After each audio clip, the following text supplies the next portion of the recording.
헌법재판소가 윤석열 대통령 측의 변론기일 변경 신청을 받아들이지 않았습니다.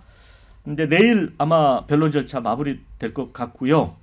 대신에 내일 오전 이제 형사 재판이 있는 윤 대통령 사정을 고려해서 헌법재판 시간을 1시간 늦추기로 했습니다.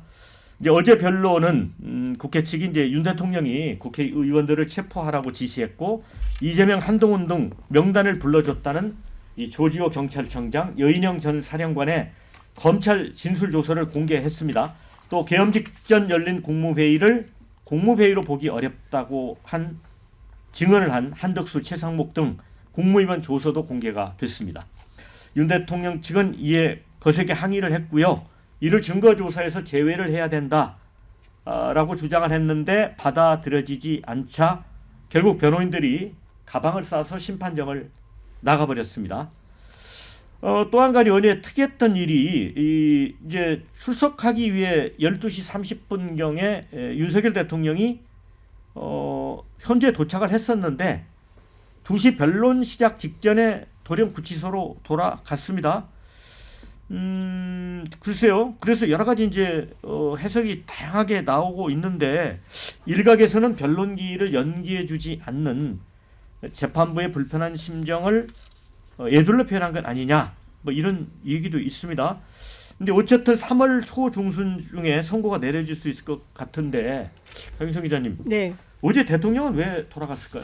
글쎄 많은 기자들이 관련한 취재를 하고 있는데 아직 종합은 안 되는 것 같습니다. 뭐 조롱하고 이런 뭐 뉴스계도 많이 나오지만 뭐 그건 옮기지는 않겠고요. 여하튼 지금 진행되고 있는 헌법재판 그 변론기일 전 과정에 대해서 상당한 불만과 비판적 생각이 있는 것 같고요. 본인 뜻대로 방향 전환이 안 된다고 생각하는 뭐 이런 것도 있는 걸로 전해집니다. 근데 구체적인 것은 어쨌든 그 헌법재판소에서 탄핵 심판 결론이 나면 그것은 불수용할 수는 없는 것이고요. 예, 그 결과를 있는 그대로 받아들이고 형사 재판에 임해야 되지 않을까라는 생각을 합니다. 네.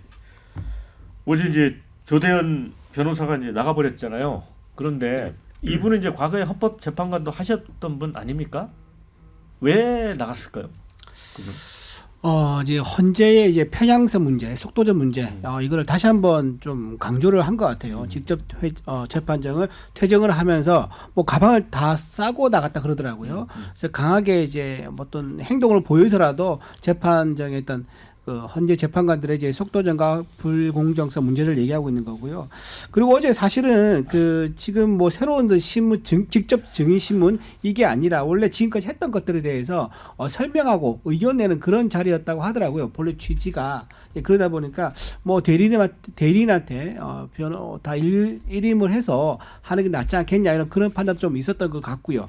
그다음에 지금 보면 어제는 서울대 이제 학생들이 탄핵 반대 이제 시구선을 했다 그러더라고요. 근데 지금 또 하나 나온 게 뭐 고대 한양대도 예고돼 있고 또 이제 광주 조선대에서도요. 그걸 하겠다고 28일 날 하겠다고 지금 예고를 했다 그럽니다. 이런 식으로 지금 전국적으로 어느 특정 지역이라든가 진영뿐만 아니라 전국적으로 헌재에 가지고 있는 지금 불공정 편향성 문제가 전국적으로 좀 일어나고 있는 이 상황에서 그냥 무기력하게 헌재가 일방적으로 정한 변론기를 따라가는 거에 대해서 어떻게 그걸 대응을 해야 되겠습니까? 이렇게 재판정에서 불만 표시를 하는 방법이 최선으로 할 수 있었던 게 뭐 항의를 하고 퇴장한 게 아닌가 그런 취지로 해석하실 것 같아요. 네, 퇴장 자체가 단순하게 뭐 기분이 나빠서 나갔다기보다는 일종의 헌재의 불공정성, 편향성을 드러내게 하려는 일종의 재판 전략이다 이렇게 보는 것 같아요. 저는 좀 그 의견을 좀 달리 합니다. 왜냐하면 이 조대현 변호사가 말씀 주셨던 것처럼 헌법재판관을 역임하셨던 분 아닙니까? 그렇다면 이 헌법재판소의 소송 지휘권에 대한 부분을 인정하지 않는 모습을 보여주는 건 대단히 부적절했다라고 보여지고요. 아무리 그 어떤 불만적 요소가 있다고 하더라도 헌법재판소의 권위를 헌법재판관을 역임했던 분마저도 무시한다면 과연 어느 국민이 헌법재판소의 결정에 대해서 승복할 수가 있겠습니까? 그런 취지에서 이 조대현 변호사의 어제 그 자리를 박차고 나간 모습, 이것은 매우 아쉬운 모습이다라는 말씀을 드리고, 헌법재판소의 운영이라든지 지금 이 탄핵 심리가 과연 문영배의 이 권한대행 혼자의 독단적인 움직임이냐, 그렇지 않다라는 것을 누누이 얘기해 왔어요. 특히 헌법재판소에서 그동안 이 평의를 매주 계속해서 해오면서 어떤 이 증거라든지 아니면은 이 그 증인들에 대한 부분이라든지 이런 모든 것들을 8분의 재판관 모두의 평의를 모아가지고 그것을 결론 내고 그 결론에 난 대로 지금 헌법재판소를 운영하고 있는 과정인데, 마치 본인들이 주장하는 것이 받아들여지지 않는다고 해서, 그것이 불만이라고 해서 그렇게 해서 헌법재판관들을 공격하는 듯한 그런 모습은 잘못됐다. 특히 어제 이제 주요 증거들이 채택된 부분들이 있는데, 그 중에서 가장 크게 반발한 부분은 아마 조지호 경찰청장의 이 피신 조서, 즉 검찰에서 신문을 받고 그때 작성한 조서의 증거 능력에 대해서 불만을 제기하신 거고, 또 뭐 위법적이다라는 측면까지도 말씀을 주셨던 것 같은데, 정영식 재판관이라고 계십니다. 정영식 재판관은 윤석열 대통령이 임명한 분이시죠. 정영식 재판관이 이번 이 윤석열 대통령의 탄핵 심판에 대한 주심 재판관인데, 그 지난번 7차 재판에서 변론기일에서 이렇게 말씀을 하세요. 헌법재판소법 제40조 1항에 따라서 탄핵 심판은 증거 능력 기준을 완화해서 적용할 것이다라는 것을 이미 예고했고, 그리고 어제 조기호 청장의 피신 조서도 지난 4차 기일 때 이미 증거로 채택한 바가 있기 때문에 이 부분에 대해서 그 증거 능력을 인정하지 못하겠다고 하면서 자리를 박차고 나가는 이 조대현 변호인의 태도는 그렇게 바람직한 태도는 아니었다, 이렇게 평가합니다. 네. 지금 이제 방금 들어온 뉴스 속보에 따르면 조지호 청장이 이제 출석 의사를 내비쳐서 20일 변론에 아마 현재 출석할 것 같다고 합니다. 그리고 사실은 이제 이 조지호 청장의 진술, 이게 6차례 이제 윤 대통령한테 받았다고 돼 있잖아요. 거기서 다 잡아들여라 뭐 이런 부분. 요 부분과 관련이 돼 있는 게 아닌가 싶은데, 윤 대통령이 어떻게 되돌아간 게 어떻게 보세요? 그렇습니다. 그러니까 좀 말씀하신 것들이 뭐 법률적으로 옳으냐 그르냐를 따지기 전에 과연 조지호 청장 등을 비롯해서 관련자들이 검찰에서 진술한 그 조서가 헌법재판소에서 진행하는 탄핵 심리에 적용이 돼야 되느냐, 이 문제를 전 따져봐야 된다고 생각합니다. 그러니까 이런 겁니다. 지금까지 검찰 조서상의 내용과 또 각종 증인들이 탄핵 심리장에 나와서 하는 이야기가 어긋나고 있습니다. 그랬을 때 과연 누구의 말을, 어떤 것을 사실로 판단해서 그것에 부합한 다음에 판결을 내릴 것이냐, 이 차이거든요. 그러니까 뭐 지금 조지호 청장이 검찰에서 진술한 조서 내용으로 하면은 대통령이 뭐 끌어내라는 지시를 직접 했다, 뭐 전화를 직접 했다, 이런 내용들이 있습니다만은, 내일 만약에 탄핵 심리장에 나가서 검찰에서 했었던 진술과 배치되는 내용을 발언하면 어떻게 되겠습니까? 그러면은 국민들은 어떤 말을 믿고 대체 어떤 것을 기준으로 해서 판단해야 되죠? 마찬가지입니다. 헌법재판관들이 지금 속도전에 열을 올릴 것이 아니라 검찰에서 한 내용과 이 탄핵 심리장, 내 앞에서 하는 이 진술 증언이 내용이 다르다라고 하면은 그거를 더 면밀하고 세심하게 따져봐야 될 의무가 있는 것인데, 그것이 아니라 지금 속도전, 하루라도 빨리 대통령을 파면하기 위한 그런 일련의 진행 과정을 거치는 것이 아닌가. 그렇기 때문에 저는 대통령 측이나 국민들이 당연히 이 헌법재판 과정에 의구심을 표하는 것은 어쩔 수 없는 헌법재판소가 만들어낸 그런 촌극이라고 봅니다. 그렇기 때문에 내일 뭐 조지호 청장이 어떤 이야기를 하실지 모르겠지만, 조지호 청장의 이야기를 들은 다음에 검찰의 그 조서 있지 않습니까? 그것을 증거로 채택해도 되는 거예요.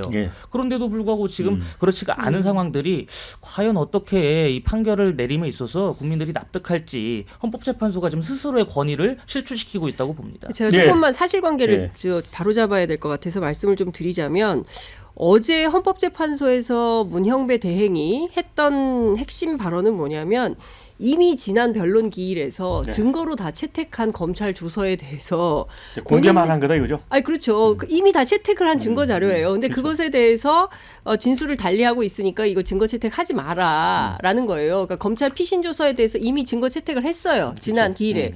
그리고 가장 강력한 증거가 나왔어요. 그리고 특히 이진우 사령관 같은 경우에 그리고 조지호 청장 같은 경우에 12월 3일 밤 11시 30분에 저 피의 청구인인 그 윤석열 대통령이 뭐라 그랬냐면 조 청장 국회로 지금 들어가는 국회의원들 다 잡아서 체포해 불법이야. 그리고 굉장히 다급한 목소리로 들렸다는 것이고 본인 같으면 몇 명 잡았냐 왜 안 잡았냐 뭐 이렇게 얘기했을 것 같은데 여러 번 전화를 해서 똑같은 내용과 톤으로 지시를 했다. 굉장히 다급해 보였다. 이런 증언을 하고 있는 거예요.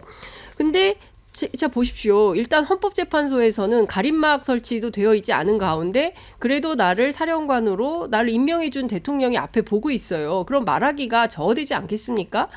그런 상황에서 지금 형사재판 진행 중이니까 답변하지 않겠습니다. 라는 내용을 가지고 이거 길게 늘어뜨리자. 저는 좋다 이거예요. 그거 어디서 해야 되느냐? 본인의 형사재판에서 하면 됩니다. 꼼꼼하게 따져서 사실관계를 하면 되고 이 헌법재판소의 탄핵심판이라는 것은 일종의 행정소송이고 그리고 직위에 대한 징계. 그렇습니다. 징계 소송입니다. 그렇기 때문에 빠르게 결정을 내려야 대한민국을 안정화하고 수습할 거 아닙니까? 언제까지 이렇게 불안정한 상태로 경제 문제, 뭐 달러 우리가 뭐 굳이 얘기하지 않더라도 수많은 민생 변수들이 있지 않습니까? 이거를 조기에 수습하고 얼른 정상화의 단계로 가려는데 헌법재판소가 일주하는 게 맞지. 여기에 대해서 뭐 편향돼 있다, 속도전하고 있다. 아니, 그렇다고 해서 문영배 재판관에 대한 정말 하지도 않은 음해에 해당하는 그런 말도 안 되는 그 얘기를 가짜 뉴스를 퍼뜨리고 이렇게 하는 것은 그야말로 잘못된 태도라고 생각을 할 수밖에 없고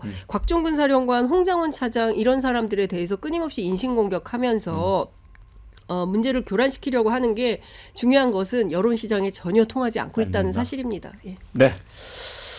네. 이준호 대변인. 네네. 조조 경찰청장이 수사기라 조서죠. 이게 헌재에 와서 이제 신빙성을 따지지 않고 법정 증언도 없이 채택됐다. 그러면 홍장원 차장 같은 경우가 어떻게 설명할 수 있는 거죠? 홍장원 차장 같은 경우 본인이 진술했던 것들이 나와가지고 본인 스스로 번복을 했습니다.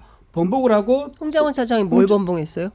번복을 했죠. 그 어떤 메모 내용, 메모 내용요. 메모 내용 어떤 걸 번복했습니까? 메모 내용에 예. 잠깐만 번복이 아니라 반박을 당한 거죠. 반박을 당한 거죠. 번복과 반박은 전혀 다른 얘기입니다. 예. 그 반박을 당한 거고 번복한 적이 없어요, 홍장원 메모가 차장은. 처음에는 원본으로 했다가 원본으로 알려졌다가 나중에 그게 사본이랑이 들어갔고 그게 사본도 한 장도 아니고 두 장도 아니고 네 장으로 또 밝혀집니다. 아니요. 잠깐만요. 제가 말씀드리고 드릴게요. 그 네 장은 제가 네 장이 예. 드러납니다. 그리고 거기서 국회의원과 체포 이런 말이 없었다고 또 본인이 또 시인을 해요. 그러니까 오전에 헌지에서 오전에 이제 그 국회 측 대리인이 물어봤을 때는 국회의원 체포 있었다고 했다가 이게 번복이죠.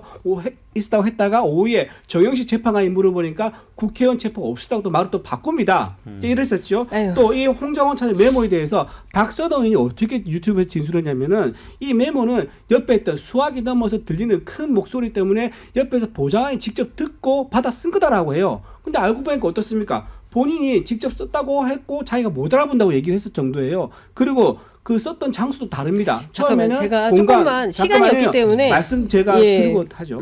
그 본인이 쓴 메모한 장소도 원래는 공간 앞이라고 했다가 어제 또 채널 A 인터뷰에서 뭐라고 했습니까? 다시 생각을 더듬어 보니까 사무실 안에서 서서 썼다. 또 이렇게 썼던 장소가 또 바뀝니다. 네. 이런 식으로 계속 달라지고 있는데 지금 조지호 청장 같은 경우 진술 조서 그걸 내용 가지고 확인도 안 하고 신빙성도 안 따지고 한 번에 그걸 증거로 채택한다고요? 만약 내일 나와가지고 진술 달라지면 어떻게 할 겁니까? 따라서 내일 한 번에 끝낼 것이 아니라 추가를 해야 되고요. 그다음에 홍장원 차장 옆에 있었던 분, 곽종근 사랑 옆에 있었던 분, 박범계 의원, 김병주 의원 같이 불러가지고 왜 그때 왜 회유를 했으며 어떻게 연습시켰느냐 그리고 무엇을 연습을 시켜가지고 발언하게 했는가 이것까지도 같이 재판에서 따져야 된다 이렇게 자, 장윤선 기자 반론하세요. 저는 이준우 대변인께서 최근에 홍장원 차장이 JTBC, CBS 라디오 인터뷰를 했는데 그 내용을 좀 꼼꼼히 들어보시면 좋겠다 우선 추천드리고요.